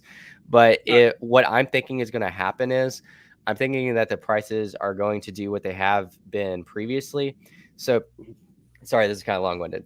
Last Golden Moments drop, we saw floor prices that were stupid. We saw, like, the first one was The Simpsons, and after he dropped on the secondary, he was dropping as low as 60. Granted, you probably could not have bought it for 60 gems. I was trying to, and I could not. But you could have easily bought way over floor at 100 gems, and then you could have bought way over floor at 200 gems. And a lot of these Golden Moments stayed around these silly prices for a while. I don't think we're going to have that opportunity again. If anything, I think it's going to have the reverse direction. I think that these prices are going to start out really inflated, definitely as they're being distributed, and then work their way down. So I really think that this Donald Duck and Daisy Duck, again, okay, and this is where I got to preface the video. James, I don't know if you ever cringe when you have to say this, but nothing in this video is financial advice. I could be wrong. I will be wrong. But let's just say if this Donald and Daisy is like 3K and up, I'm not gonna touch it. You know, like if I see that it's like, you know, 1K or 1.5K, then I might. And I also have very different strategy than a lot of people watching this. But again, if it's 3K and up, which I think it could be 2.8 to 3K right when it hits market, which I think is going to be overinflated immediately. I think it's going to settle a little bit lower than that, but I'll get into like exact price predictions later. And kind of the same for Lady in the Tramp. Like, I'm basically going to see if I think that it's overinflated, depending on like how many are distributed and what I want my price entries to be. So my last thing I'm going to say, one thing I did different on the Lenticular card drop that I'm really proud of myself, I didn't try to make price predictions and then buy based on those price predictions. I made price predictions for my entry points no matter what I had to pay. So, for example, I told myself, I want to pay this much for a Pluto, and then I paid that much for a Pluto. So I wasn't really trying to base it exactly on what the market was doing. I was trying to base it on my personal entry points that I wanted. That way, 3 months down the road, it won't even really matter. You know, I won't be saying, oh, you know, I try to play the market and got in a little bit higher, a little bit lower. I was kind of like, I'll settle for this at a Pluto. That's kind of around what my entry price wanted to be. And that's kind of how I am with these as well. But yeah, that was a big mouthful. Give me your take, James. That's fine. With these, it's a bit easier to come up with a price point because, like with lenticular cards, we had nothing else to compare them to, right? There was no other lenticular cards. This was like the third ever Disney drop we've ever had because we had Golden Moments and then Steamboat Willie and then the cards, and then that was kind of it. We didn't have anything to kind of compare it to. So, in my opinion, like I said before, when it comes to the Golden Moments, I could definitely see Donald Daisy, and I think we're kind of not forgetting, but these are both double FAs, right? And as far as I know, other than like certain comics, the only collectibles that are like featuring a lot of double FAs are the golden moments, like Walt and Mickey, Homer and Bart, Donald and Daisy, and then now we also have Lady and the Tramp. Like there's some additional value that comes with the double FA, because then that's pretty much it, right? If they show Daisy again, then it's done. There's no more FA. So I could see these price points, like, if anyone tells you exactly how the market's going to play out, like, I don't think it's still even hard to tell, even though we've only had one golden moments prior. So I agree with you in the sense, I do think it's going to start very inflated, like super high. People like the first few of the market, people are going to be asked like 10K, 8K, 7K, like just super high. I think it's probably going to place somewhere, probably around like Elsa and like Iron Man. It's going to, in my opinion, I think people also been consolidating for this event for a while. People didn't know what it was going to be, but people have been like selling off gems for the last like 3 weeks for whatever this is. So I think these might actually sell for a bit higher than they probably quote unquote should. Like, who knows, like Donald and Daisy could be selling off for like C3PO levels at that point. Like, could it get that high? Maybe, but only because people are like, oh, I have 5K gems or 4K gems. Like, I'm just going to buy it if I can afford it. I'm just going to buy it. And like, people could do that. Realistically, I think it should be priced somewhere between like 2.5 to 3.5K, like Donald and Daisy, and then Lady and the Tramp is probably like 1.5 to 2K ish, like on the high end. I don't know, because I kind of picture Lady and the Tramp. It's not one of the more important like golden moments, like character wise, compared to the other golden moments. I do place it around like kind of Homer and Bart and Wally and some of those other ones, and then Donald and Daisy, it's a double FA. It's really up there. I do think a day could come where it could potentially pass like C3PO, but then again, we're pitting like the Disney fandom and the Star Wars fandom together, and that's like really hard to compare, right? Because if we get enough Star Wars people on the app, C3PO and R2D2 are going to fly high. But if we get some Disney diehards that love Mickey and Donald and all those, like, then that's going to fly high. So it kind of just depends on which people are on the platform at what time. So like, in my personal opinion, like if you're trying to shoot for Lady and the Tramp, like bare minimum, you probably need like 1.5K to like maybe try and snipe Lady and the Tramp. And if you're trying to go for Donald and Daisy, like bare minimum, probably like 2K, 2.5K, like bare minimum. And that's not financial advice. Like, I have no idea, but that's probably like on the low end. If you want to be safe, I would probably say like add another 1,000 to that to be like a little bit safer if you're like trying to snipe these in the secondary market. Yeah, so your price points are exactly mine, so that's pretty affirming for me. But I was really thinking realistically, I could see was it Lady and the Tramp 1.5 to 2K, and then Daisy and Donald between 2.5 and 3K. I think it's very comparable to other counterparts, like you said. Like Lady and the Tramp, I really see performing similar to Wally, and that's just because they're not as famous of characters as some of the other ones that we're seeing. With that being said, there are less editions, and it is classified as a rare, so I don't know if maybe it'll perform a little bit better than Wally just having those classifications. But overall, like, I do view Lady and the Tramp as more so as a Wally. But that being said, like when it first hits the market, like even maybe the whole day, I could see it easily being over 2K the entire day. It's just like, if you're asking me, like, if you really wanted this and you wanted a good buy-in, what would you buy in at? I would like to buy in, at 1.5 or under. Now, whether I'd be able to do that or not is a different question. And then Daisy and Donald, yeah, your double FA. I keep on thinking of 2FA, two-factor authorization. That'd be kind of a funny like video title or something like that. But yeah, I mean, that's a really cool thought. Like, I feel like people try to like makes everything into something, like, oh, this is the first ever double appearance on Veve, it's worth more. But I mean, out of anything, I do see credibility to that. Like, it is kind of cool that we get a double first appearance, on a single collectible. I guess Walt and Mickey would technically be that. And Homer and all that stuff. So it's yeah. I don't know if we'll be seeing.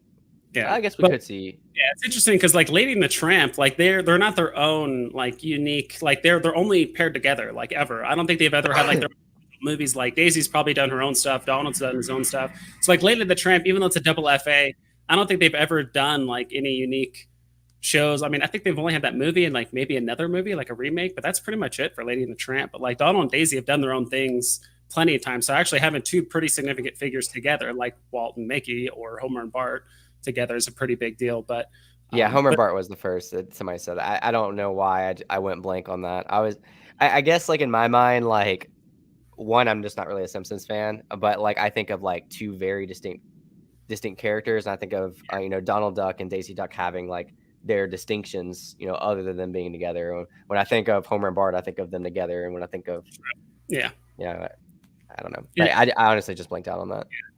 And I feel like the only reason why these would maybe go for more is just because, again, people have been consolidating for like 3 weeks, like almost a month. Kind of just people are just like, all right, something is coming, and they just weren't sure what it was until Golden Moments was announced. That just caused even a bigger gem squeeze. So I mean, there could be people with anywhere between 2,000 to 5,000 gems just ready to pull the trigger at any point, and like these could go for much more. Who knows? Like Donald Daisy could go up to 5K just because people have the gems available.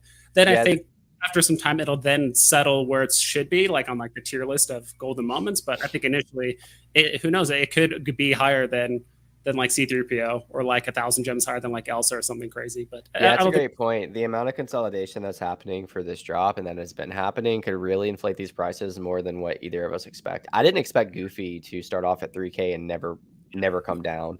I mean, technically he came down during the gem squeeze, but still like to 2.7. I wanted a Goofy 2 to 2.5K entry point, and I never got that. I never even got an under 3K entry point. But I think there is two more factors to consider, as well. One is how much are people still going to hold back and hope that we're going to get more spiciness, towards the end of the month. Like, I know people believe that some people believe that Pokemon's coming. Like, I personally don't. But if something like that were to come, like, that's a big deal. Even if it's not Pokemon, like if we get like a Miles Morales, like let's say, like with it being like Black History Month, if we get like a Miles Morales, or if we get a Black Panther, or something in celebration of Black History Month, like both of those would be significant. There could be other things worth holding your gems out. So like, are people still going to hold gems for? It's kind of like a gamble. Like, do I throw in all my poker chips now, or do I wait?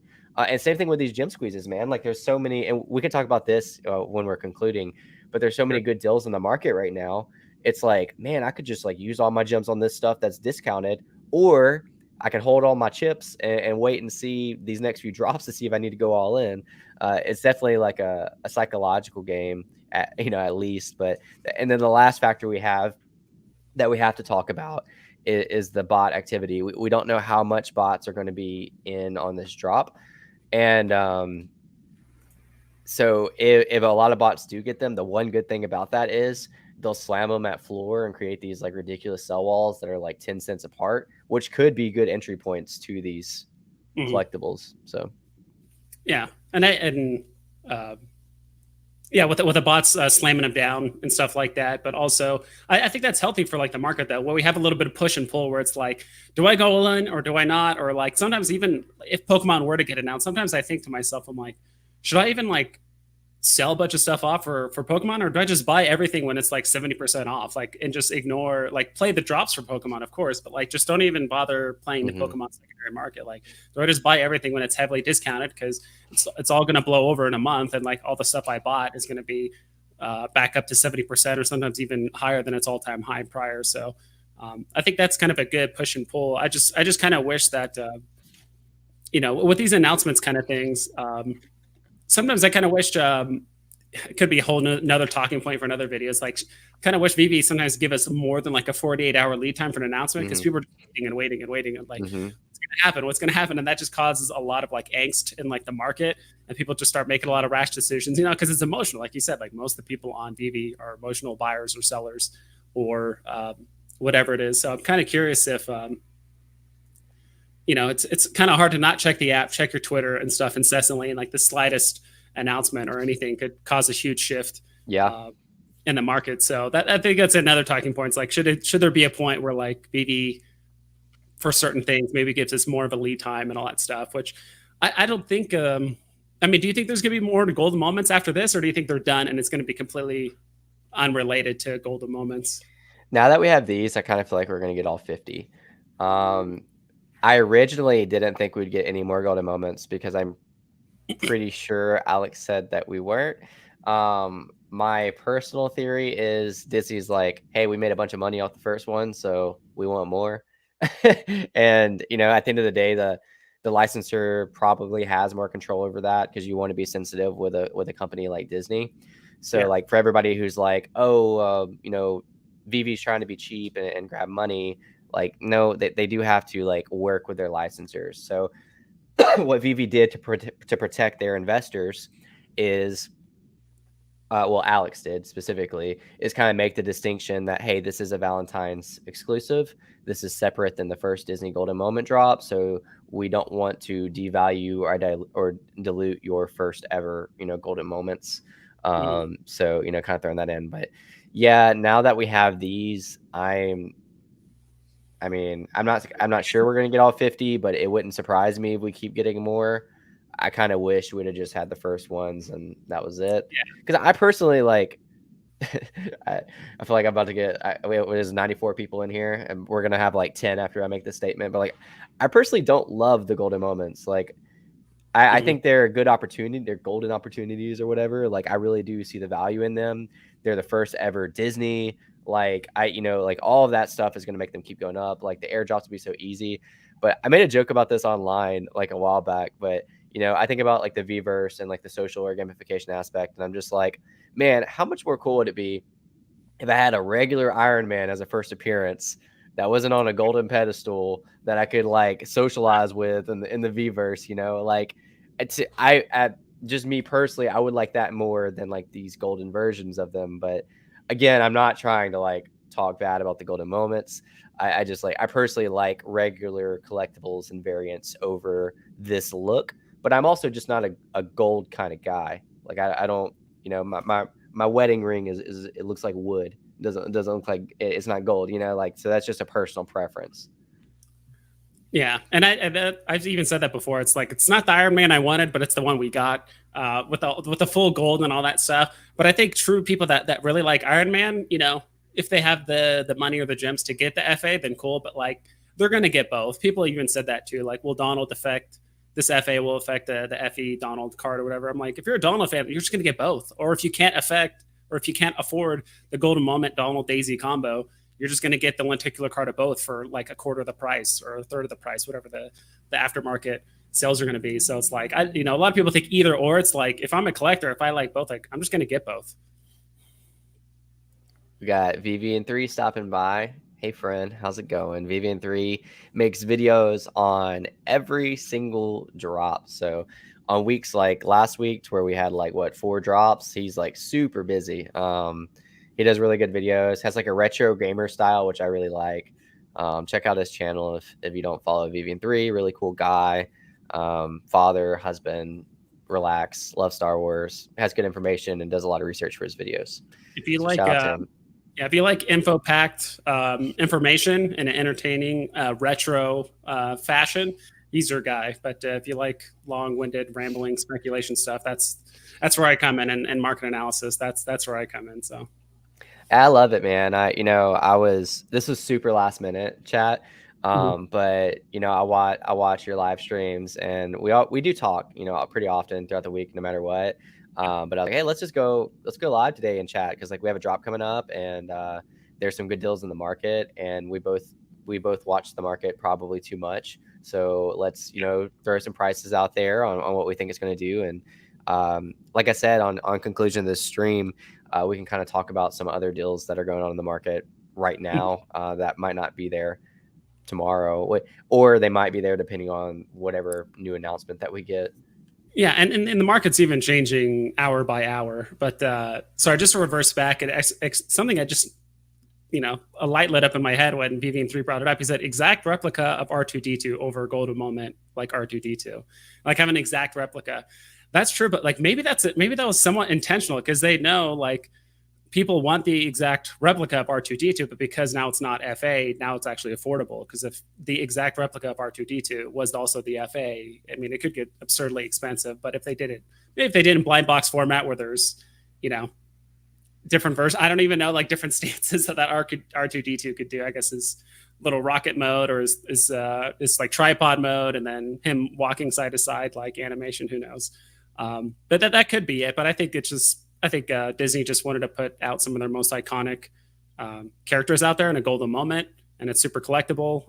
Me personally, I'm actually probably going to start trying to consolidate a good portion of my vault on specifically like Disney and like Star Wars, like golden moments, if they come out with more Star Wars. As of right now, I can't afford like R2D2 or anything like that, at least with the gems I have. But yeah, just kind of want to throw that out there. But at least with like the market, I mean, there's good deals to be had all the time, all the way from now. I mean, maybe even through the end of the month, like people might be holding, restraining themselves a bit until they hear what that last of the spicy peppers are till the end of the month. So some of the ones I said prior, I'm not sure what the price points are now with them, but it's like, I still think like if you had like below or around 100 gems, like good things to pick up are like Ghost Spider. I think Ghost Spider is like really, really popular. Same thing with Steve Rogers. Like Steve Rogers is at like 225 at one point, and then I think just the other day he was at like 100. I think both of those, and if you're bullish on Marvel Mighties, like obviously both of those are very good. Kind of going through it, and it's kind of funny because we both use different charts, right? I know you use cherry charts. I use Ecomi Wiki for different stuff. But even right now, like I'm looking, like I'm seeing Mr. Fantastic is already up to $50. I guess at one point he was at 36 or 37. That's kind of crazy. Yeah, a lot of the Marvel Mighties have already kind of rebounded up from where they were below, from where they were before.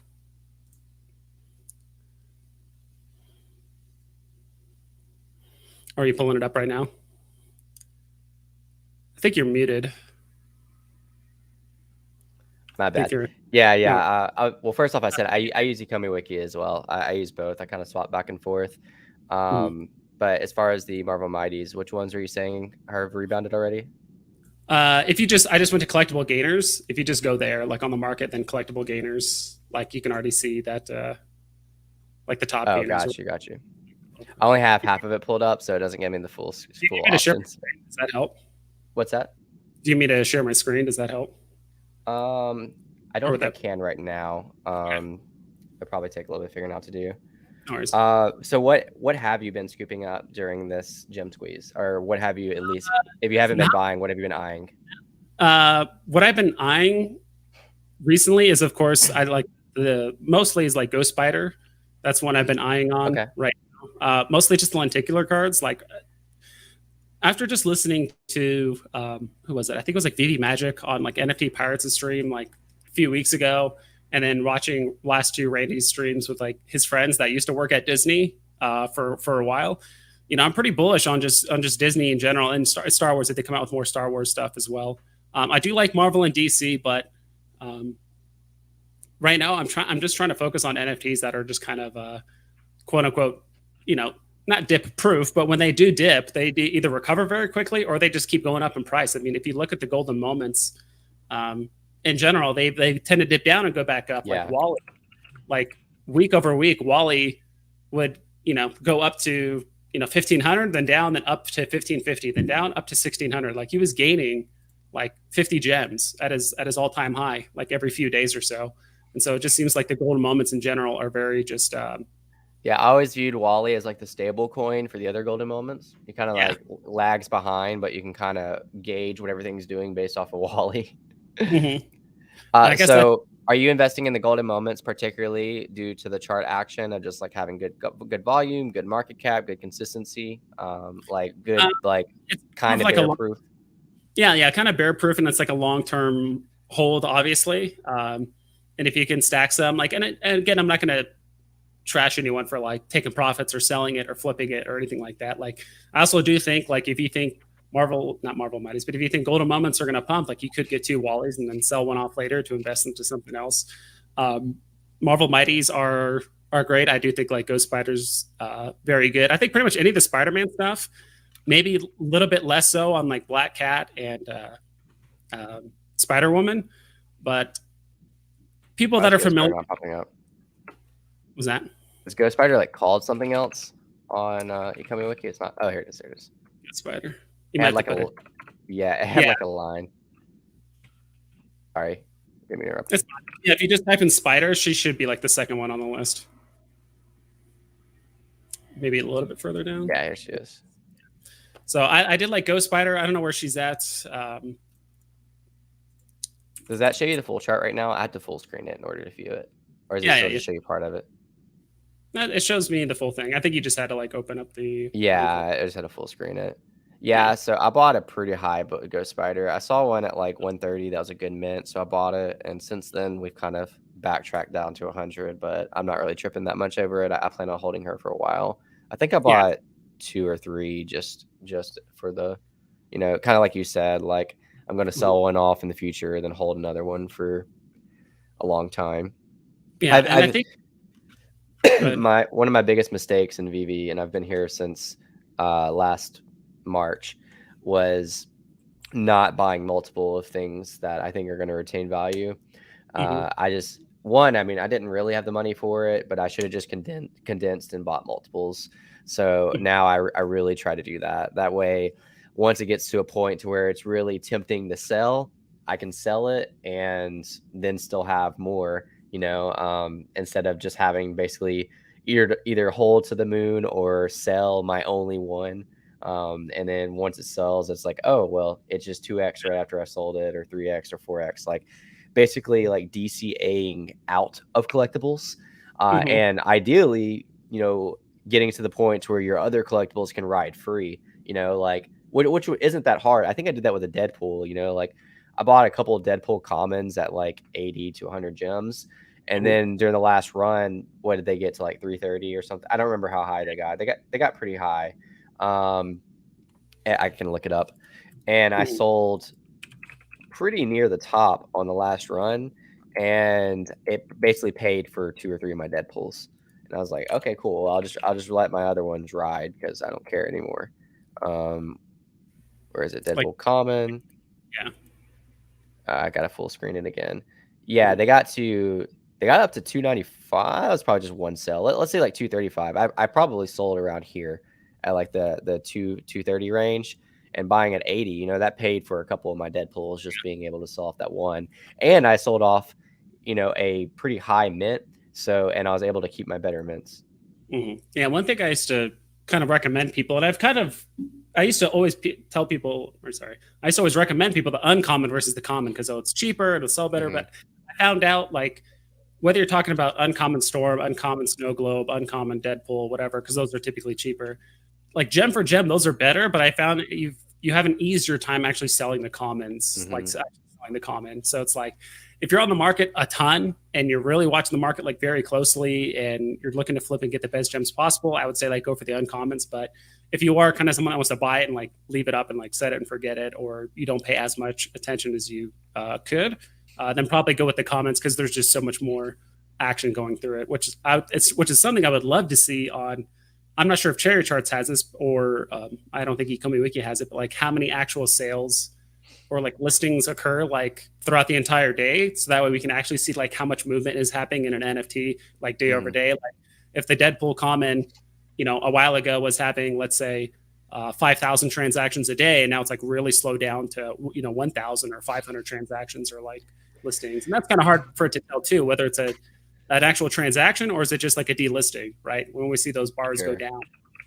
Does the API tell them that, like if it's an actual transaction versus just a delisting? Yeah, so it should. I know Immutascan would. I'm actually pulling it up right now, but Immutascan isn't very clear on what is selling, and I'll show you what I mean by that once I pop it up. It's kind of being weird right now. I don't have my wallet connected to Immutascan right now either. So here, let me pull it up again. So Immutascan shows that like these are being transferred. So these are like bought, a moment ago, but it's really hard to find out what is what. And I don't know why that data is lacking. So like, let's take this transaction that just happened. It says like from whose wallet to whose wallet, and it would be really, really beneficial if it had an actual token image. That way we can see, oh, this is a Deadpool or this is a Todd or whatever, but it doesn't. It just has a token ID, and this ID actually does not match the same mint as whatever you sold. But if we were to either get an image or the token ID would actually show us, it would be so easy to track these floors and volume. But until we get that, it's not happening. That's some like very, very granular information they're giving you, and it's not even like the information you really need, right? It's like I would love to see, because like I would love to be able to recommend people that are into flipping. It's like, hey, these are high velocity items that are just getting flipped a lot, or just there's a lot of movement happening, day over day, and eventually, and that's the other thing too. Like if you guys are into flipping, or you are trying to grow like your wallet and stuff, try and like study just like a very small handful of like NFTs or even like IPs, and just get really good at that. When you start spreading around and like, you buy Kripkins and then Ghostbusters and then the skateboards and then this, you buy like 15 or 20 different like IPs. It's really hard to keep track of all of it all the time. Like you said, like you were flipping Jim Lee Jokers for like half a year, or probably even like longer than that. It's like you just got really good at understanding that market, and you just did that. I'm sure there's some other ones that you just understood very well and started flipping that as well. So, yeah, and that's what, like, I know you get this question a lot, and I do too. It's like, oh, well, what do you guys recommend buying? And for me, it's like, well, what do you watch the most? Like, I don't really want people to be confident in what I'm watching, because I don't want that to end up them having to bag hold if something goes south. But like, if you yourself are watching this collectible go from 100 to 200 gems consistently, like it's like month to month, you just see it go from like bump up, 50 gems to 50 more, then retrace, and then bump up. Then maybe buy it when you see it at its low point, and then from like you seeing it with your own eyes that it's been going here, wait for it to go there again, then sell it, to grow your gem balance. That way, instead of you having to buy this Jim Lee Joker, because like I've been doing it for a while. Like I don't want that to go south and then be like, what the heck, because I'd rather be the one that make the mistake on my own investment, and same for anybody who's like watching and tracking sales. I do want to rewind real quick to your comment about the commons and uncommons. Personally, I like the Deadpool common better, just because like it's the only Deadpool we get that's like the only Christmas part of him is just the hat. It's not as like decked out in Christmas. Whereas like the Storm, I actually have more of the Storm uncommons than I do commons. I have quite a few uncommons for me, anyways.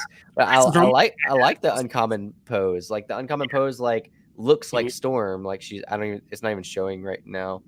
But she's like has her arm to the sky, similar to like she does in the Secret Rare. For some reason, it's not showing. But like I like her. So here it is.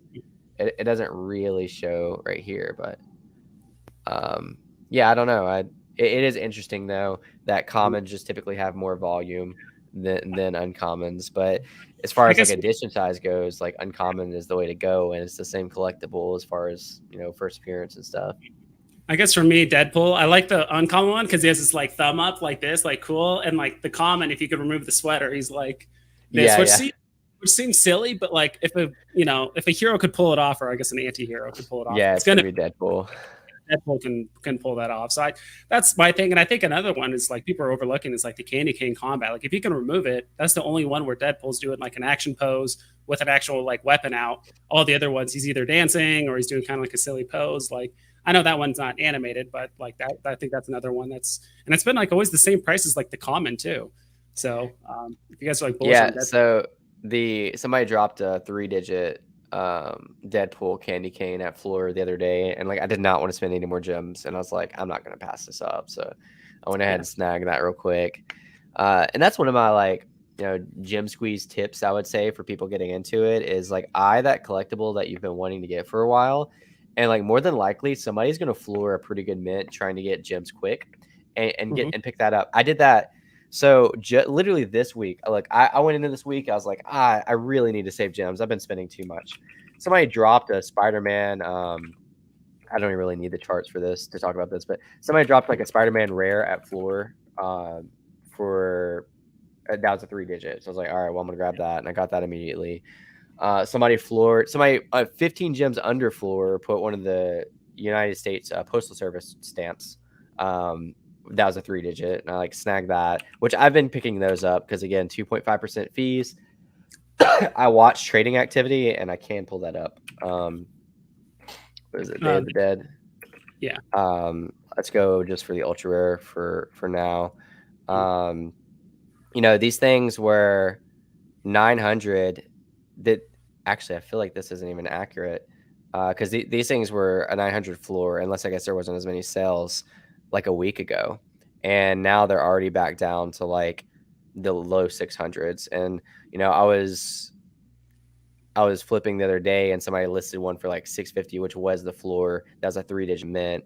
And like after seeing them at a 900 floor like a few days prior, I was like, why would I not want to grab this? Yeah, I thought the U.S. Postal Service one had like a 4.5% fee, and not a. Oh, I think you might I be think right.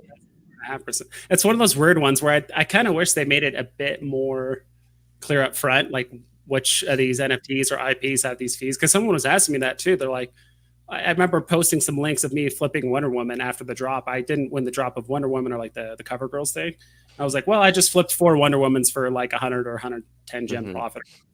And someone commented, they're like, hey, I try to do something similar, but like I'm getting hit with like a bigger tax. Like, what's going on? I'm like, oh, it's probably because you were trying to flip a Marvel thing. And yeah, he was like trying to flip Spider-Man or do something different as well. So it's like I don't know what they need to do, but they need to maybe need to make it more clear up front, like when you buy it, or just something labeled. I have no idea what, but they have it on the Medium articles because obviously it depends on the whoever their licensor is, how much cut they want. But yeah, if this is 4.5, I actually didn't know that. I just assumed that it was 2.5, but yeah. Well, there's enough movement to still see profit, even with as long as it's not 8.5%.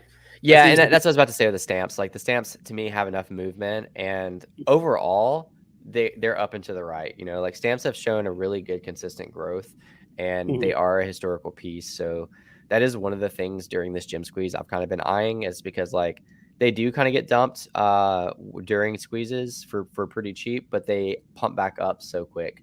And I don't know whether it's 2.5 or 4.5. Either way, it's still a lot cheaper than the fees of Marvel and Disney.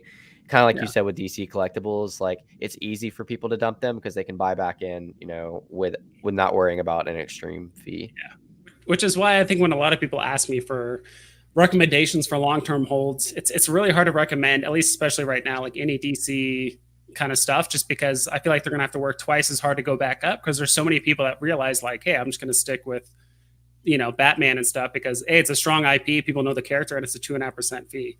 I think that's why Superman will hit 10K someday, but it's just going to take him twice as long as I think some of the Marvel and like Disney counterpoints.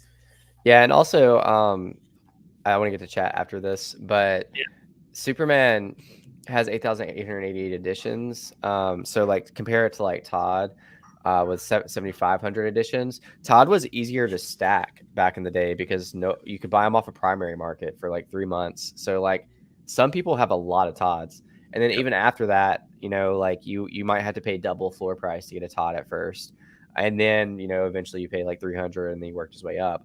But like with Superman, there's a lot more people in the app, so more people hit Superman on the drop, and he wasn't as easy to accumulate. You still could if you were like wealthier at the time, but he was in the hands of more people. But overall, like that usually means that more people will dump when they need to. Typically, people, again, kind of what we said at the very beginning of the conversation, people with a lot of money, they don't need to dump things when new stuff comes out because they don't need to. They can literally buy and hold. Somebody could have 10 Superman, and he doesn't need to sell in order to get this new drop or buy the new floors because he's a whale and it doesn't matter.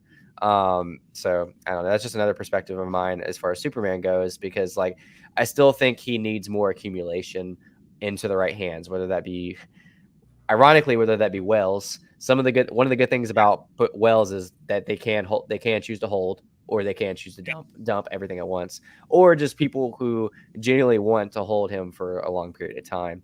All that being said, I don't own a Superman. I do want to chat real quick. Sleep In, hey man, I waved to you earlier when you first said hey, but thanks for stopping by. Sleep In Comics is a legend. He makes comic videos every single week. Makes just general advice videos for NFTs, and recently made one for a gem squeeze video, which I watched, and it was fantastic, talking about some of his buys during this gem squeeze. I believe Ghost Spider was in there. I know Captain Carter was in there.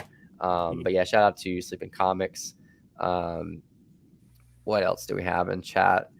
Somebody was talking about Marvel #1s, and Dino Langs brought the Egg Gang in here. had to drop some eggs on the stream, and my collectible stopped by as well. At one point, I missed his chat. I'm looking for it right now. He just said, "Good luck, great live stream, and cheers," and all that fun stuff. So sorry, chat. We were just talking. We were chilling for a while.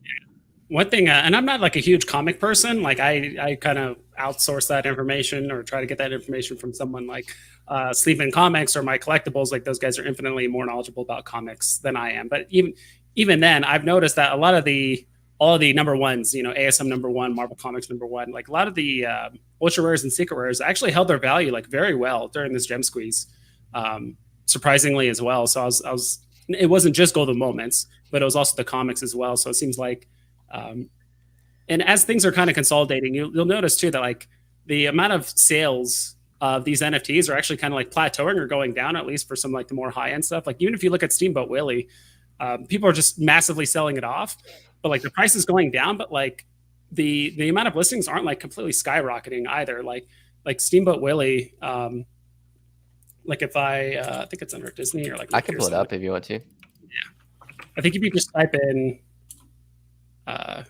is it Mickey or Steamboat? Yeah, it's not popping up under. It didn't pop up over Steamboat. Oh, here it is. I got it. Which one do you want to look at? The ultra rare. Okay.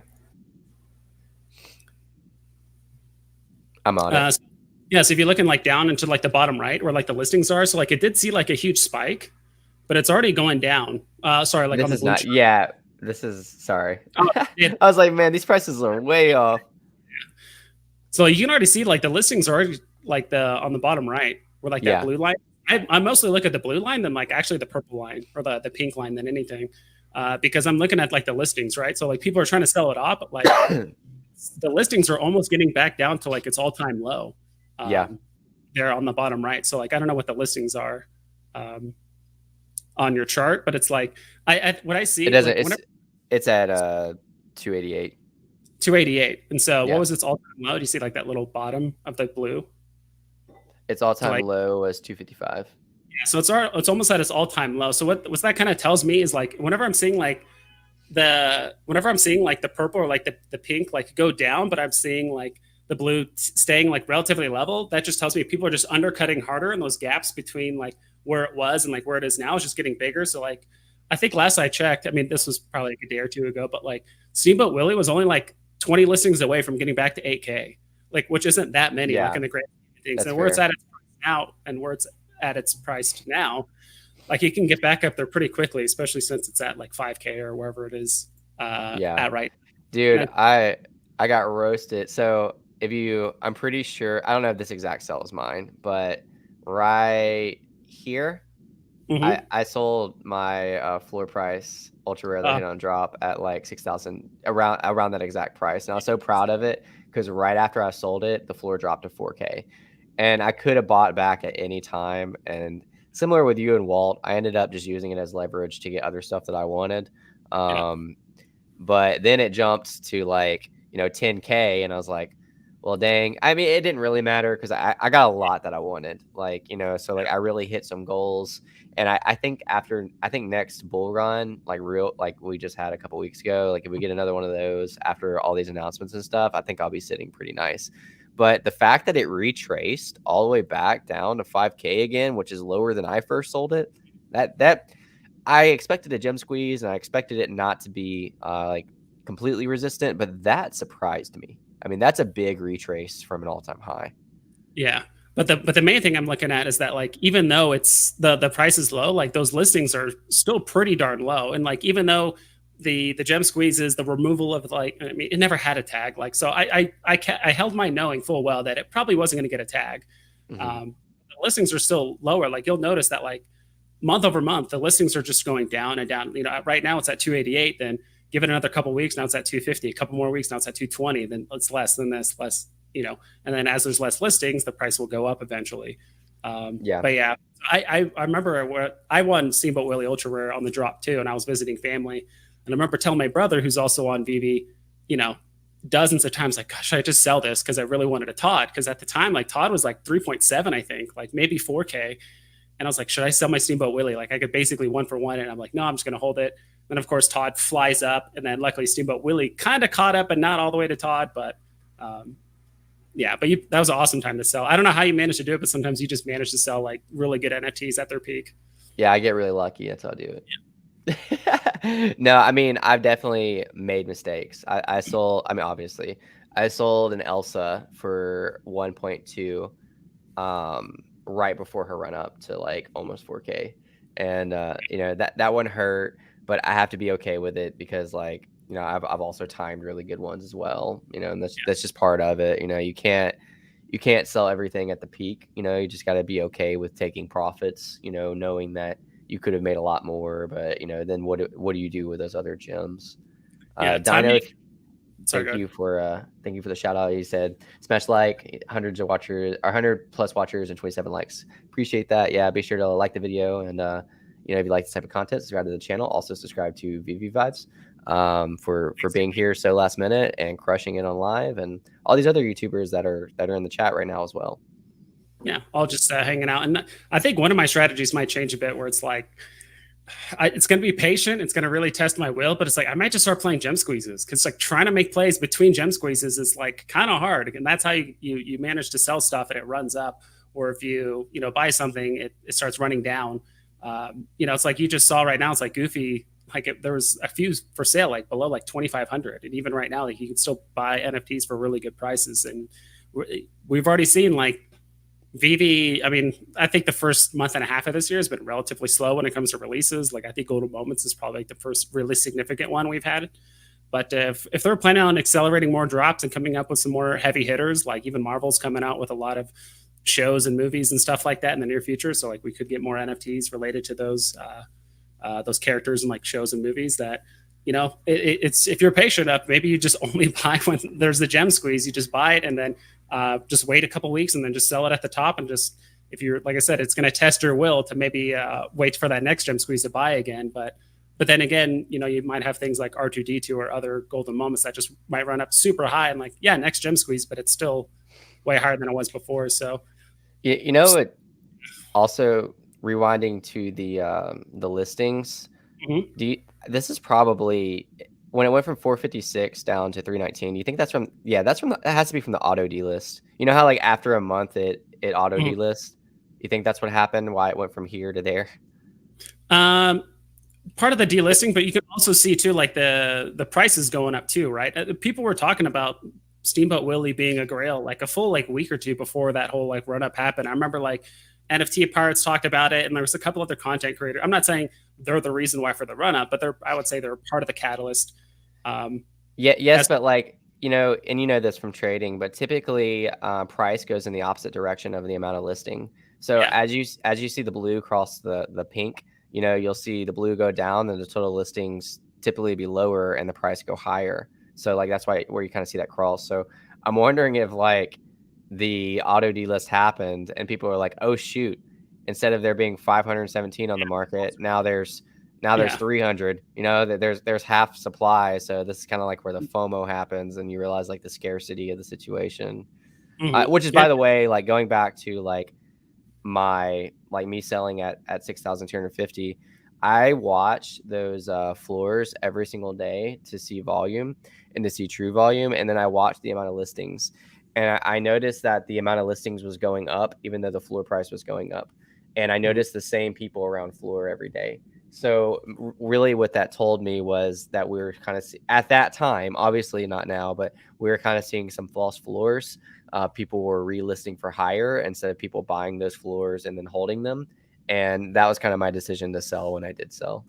Yeah. Well, I'm looking at Steamboat Willie. It says I don't know, like the actual, let me double check the drop date on the thing. It says it dropped December 22nd, which means the delistings, at least if they did it on the day of the drop and they got it. They haven't been. I tested that with Deadpool because I try to time that with Deadpool. So I got on I got ready that day and set up because I wanted to see if I could leverage myself with Deadpool to be able to sell on the time of the delistings. And that entire day they never delisted automatically. So I'm not sure if there's like an exact day or what. And occasionally, I'm sure some people might delist it and relist it for a higher or slightly lower price, which just resets the clock, right? But in my mind, it's like if people are listing them for the December 22nd, that means they would not have delisted until January 22nd. But I don't know. I'm kind of curious. Does it say 30 days or does it say like a calendar month? Or I mean, what you said would just make sense, though. I mean, you see a pretty extreme delisting happen on the 19th, which isn't far from the 22nd. Mm-hmm. You know, I don't know. It's just a big drop off, but it's all good. It's just all this is fun to think about, though. Yeah. Well, and that's the other thing too. It's like we just don't have all the information either, which is why it's the market stuff is still 80% speculation and 20% of it is just looking at the numbers and kind of throwing some clay together and hoping it makes sense at the end of it. Super fair. My Collectible said, "How you feeling, Chris? Hopefully much better." Yeah. If you notice, I keep muting my mic. I'm not dabbing every time I mute my mic. I'm coughing into my elbow.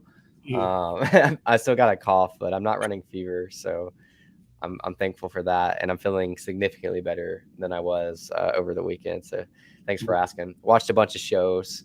I even asked Twitter, for what to watch. I started Boba Fett. Watched Tinder Swindler. Watched some anime.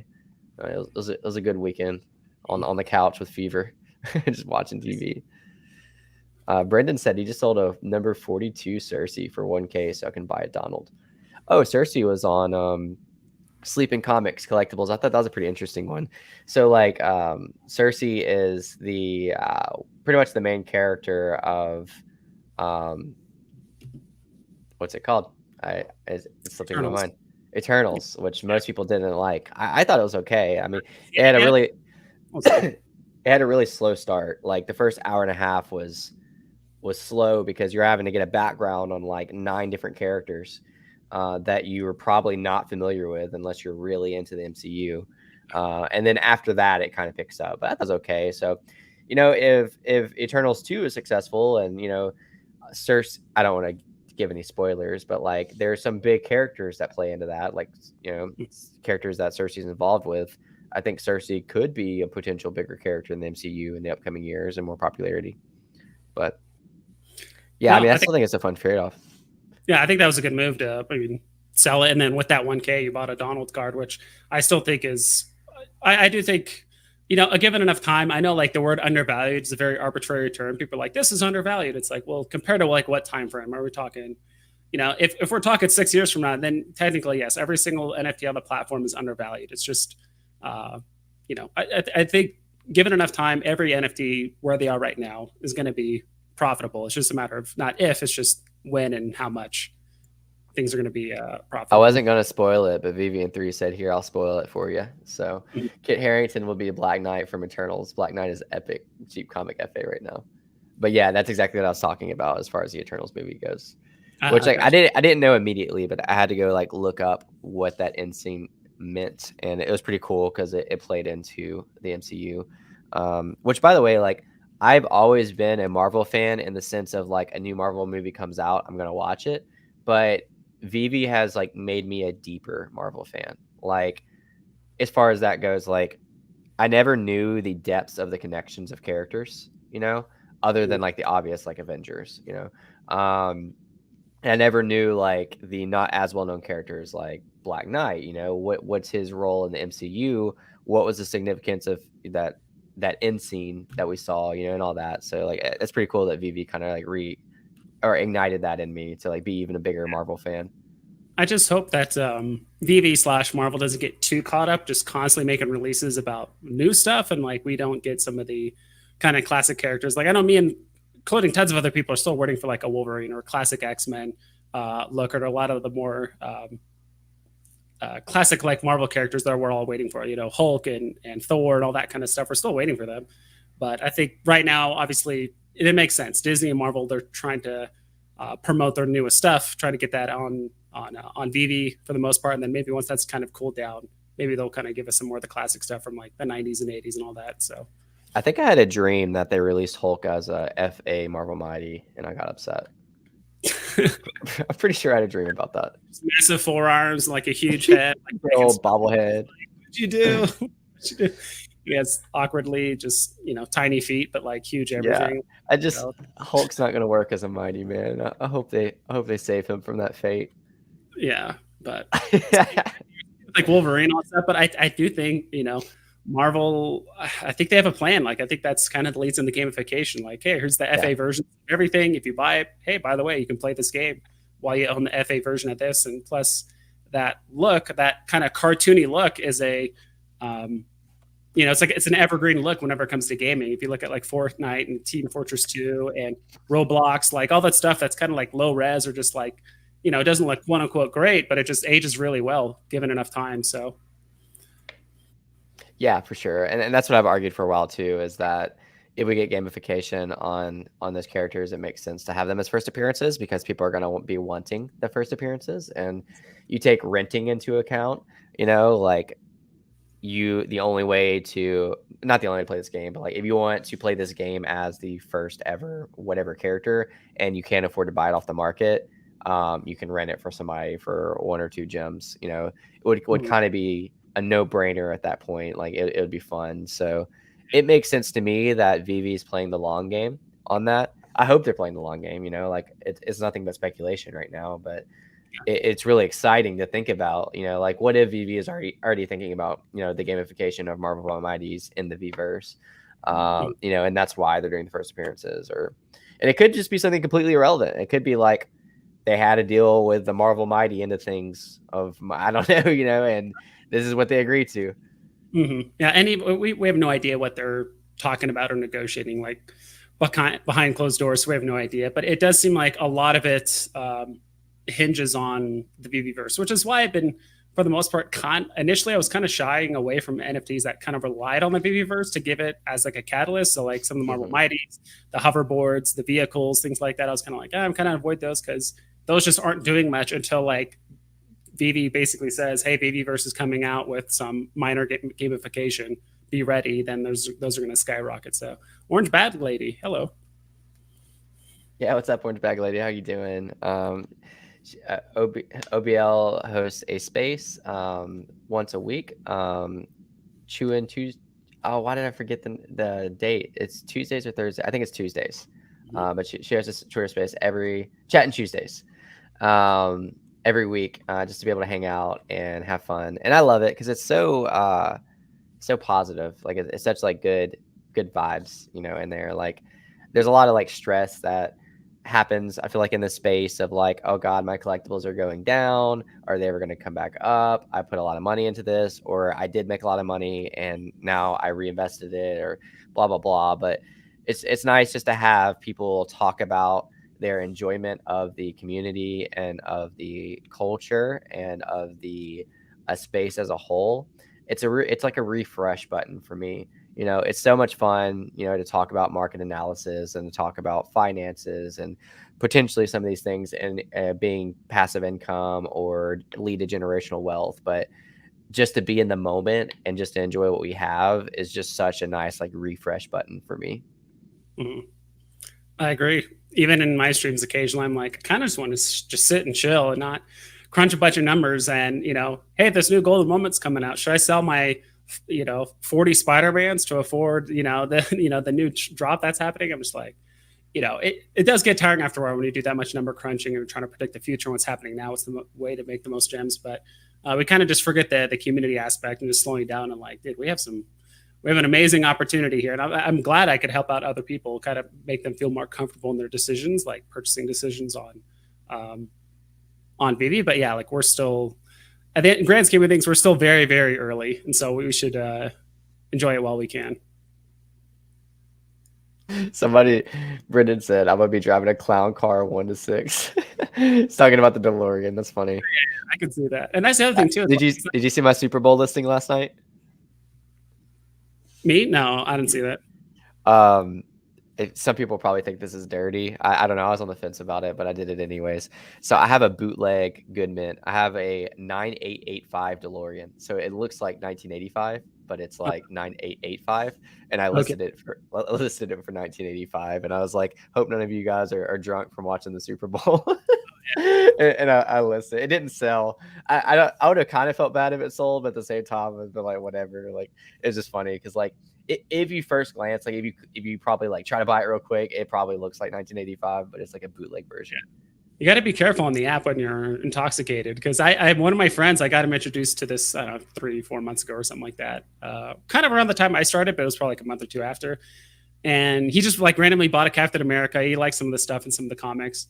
And then he texted me one day. He's like, hey, by the way, is there a way to back out of a bid? I'm like, did you like put something up for bid? I mean, you could just delist it really quick. He's like, no, like I accidentally put 400 gems on like a honey nut the bee or something like that. I'm just like, dude, I'm like, just if you really don't want it, I should not be drunk on the app. I'm like, yeah, I agree. You should not be drunk like while you're on the app, because all it takes is a few slight taps and all of a sudden now you're, potentially down 400 gems. I just told him like, just don't pay for the auction. Just make sure you don't have enough gems if you really don't want it. Because he was also overpaying by like, I don't know, 150 gems over floor. And I'm just like, don't get hunting at the beach. Just you can't make me laugh. I'm recovering from being sick. So every time I laugh, I cough.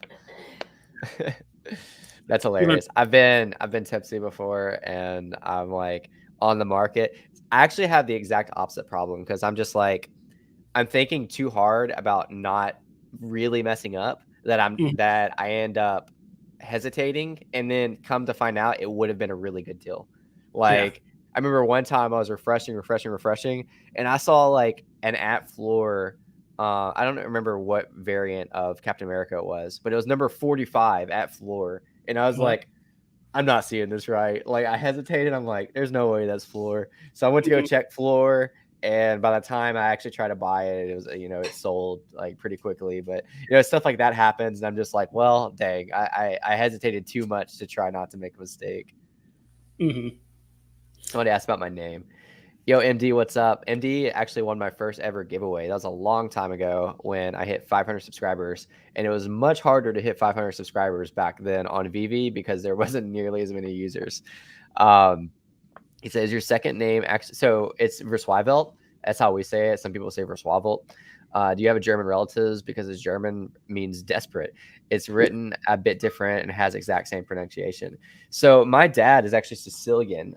His mom comes from Sicily, and his dad comes from Czech. They met in the U.S. He was, I don't remember exactly his reason. He ended up being in the military, so traveling. So they actually settled in New York, and they got a divorce, and my dad got adopted into the Verswivelts. So I'm not German or Belgian that I know of. I'm more so Czech and Sicilian. Verswivelt is just a name that I got cursed with, that I'm having to curse my family with. So if it means desperate, it means desperate. I'm cool with that. I'm not big on your name. I'm actually big on my kids' names, because like both of my kids have significant. Well, my other kid's about to be here.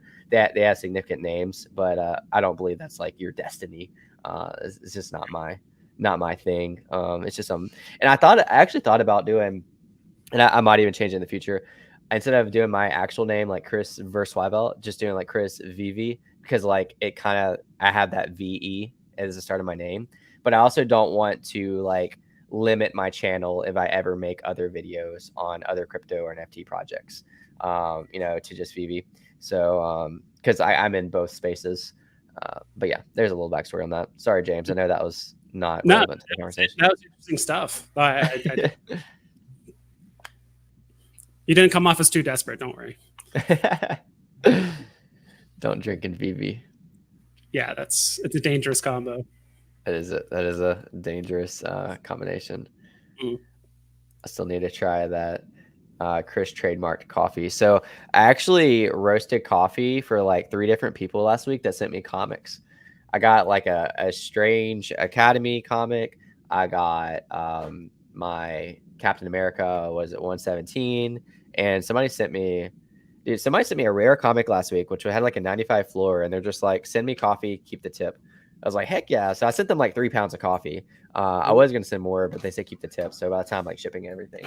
But yeah, I did comics for coffee last week. That was pretty fun. But,